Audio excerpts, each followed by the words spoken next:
நினைந்த செல்தில் முடிந்தது பயணம். ஆனால் நட்பு பாதை இன்றும் தொடர்கிறது வாழ்வில். காலம் கடந்து போனாலும் நினைவுகள் கலைந்ததே இல்லை. கைகள் கோர்த்து நின்றால் மீண்டும் இளம் வயது போலே சரணம் இருந்தே இன்றும் மீண்டும் சந்திக்கும் நேரம் இதயம் நிறையும் சந்தோஷம்.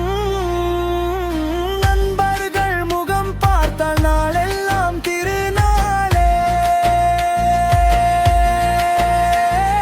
செந்தில் ஆண்டவர் சாட்சி கொண்டு நம் உறவு என்றும் நிலைக்கட்டும்.